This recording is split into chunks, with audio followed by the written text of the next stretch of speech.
జై వీరబ్రహ్మ జై గోవింద బంబ జై. నేను మీ కృష్ణమాచార్య. శ్రీ బ్రహ్మపదం. జీవహింస మహాపాపం మనం వింటూనే ఉంటాం, కానీ దాన్ని మనం ఆచరించాం.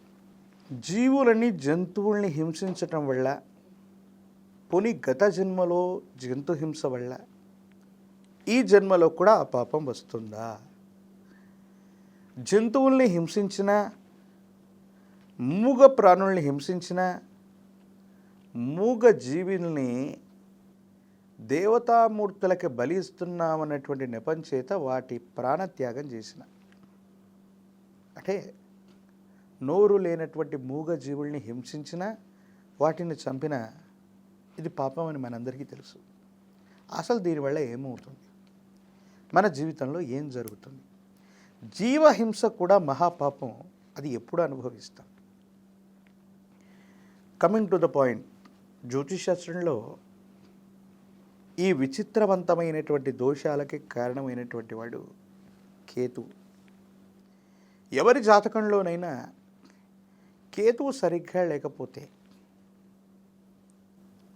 ఆ కేతువు కొన్ని విచిత్రవంతమైనటువంటి పోకడలకు కారణమవుతూ ఉంటాడు.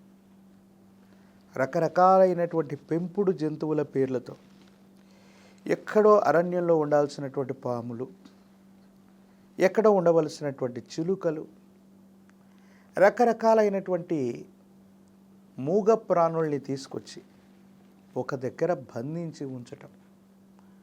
మనం అనుకుంటాం వాటికి చక్కగా ఆహారం పెడుతున్నాం, వీటిని మనం పోషిస్తూ ఉన్నాం, వాటికి పోషణ లభిస్తూ ఉంది, చక్కగానే ఉన్నాయి కదా.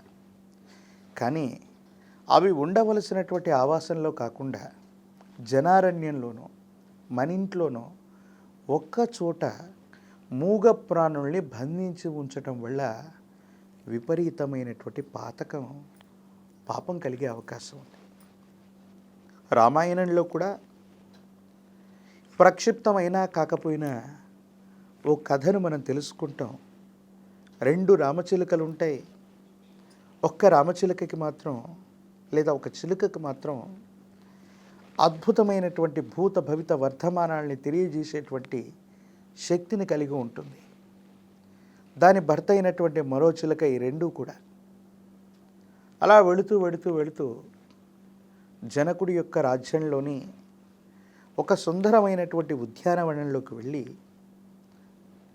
ఆ జానకిని చూడగానే భూత భవిత వర్ధమానాలు తెలియచేసేటువంటి ఆ చిలుకను పట్టుకురమని జానకి కోరగానే అక్కడున్న వాళ్ళు ఆ ఆడచిలుకను మాత్రం పట్టుకొచ్చారు.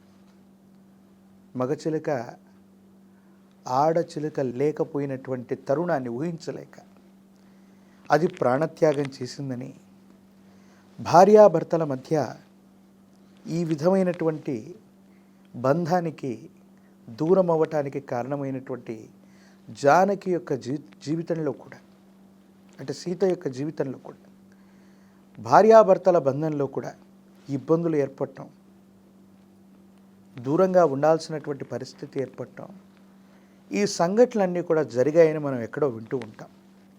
అలాగే మూగ ప్రాణుల్ని హింసించిన, వాటిని బలి ఇచ్చిన, వాటి స్వేచ్ఛకు భంగం కలిగే విధంగా రకరకాలైనటువంటి పంజరాల్లో వాటిని ఉంచటం, ప్రకృతిలో స్వేచ్ఛగా విహరించాల్సిన పరిస్థితి నుండి వాటిని ప్రత్యేకంగా ఒక బంధనంలో ఉంచటం వల్ల విపరీతమైనటువంటి పాపం కలుగుతుంది.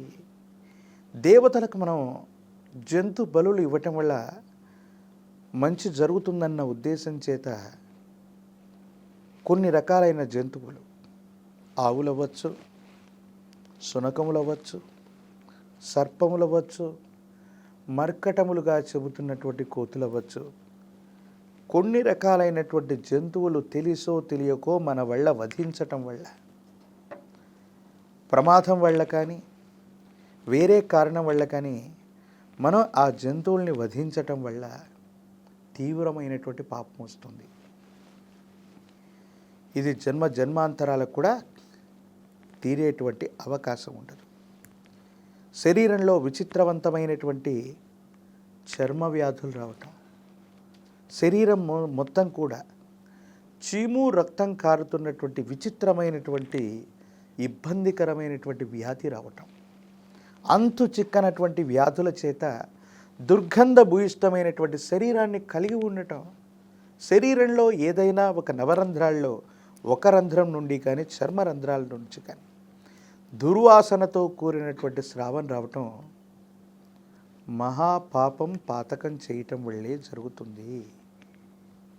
అంటే మనం ఎంతో పాపాన్ని చేస్తూ ఉంటేనే ఆ పాపం తాలూకు ఫలితమే అనారోగ్య సంబంధమైనటువంటి విషయంలో మనల్ని పీడిస్తున్నట్టుగా మనం చెప్పచ్చు. కాబట్టి ఇలాంటి దోషం కలిగినప్పుడు జంతువుల్ని హింసించిన, మూగ ప్రాణుల్ని హింసించిన, వాళ్ళను బలిగా ఇచ్చిన ఈ పాపం అన్నటువంటిది జన్మ జన్మాంతరాలకు కూడా పోయే అవకాశం లేదు.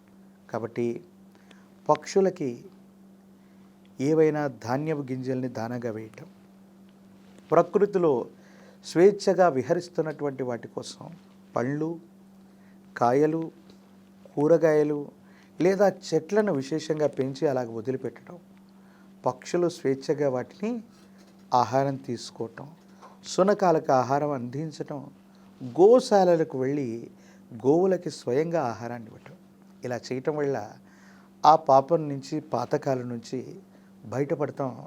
దైనందిన జీవితంలో అద్భుతమైనటువంటి యోగాలు మళ్ళీ మీకు వస్తాయి. ఈ పాతకం నుంచి బయటపడి అనుకూలవంతమైన ఫలితాలు తప్పకుండా మీరు పొందుతారు.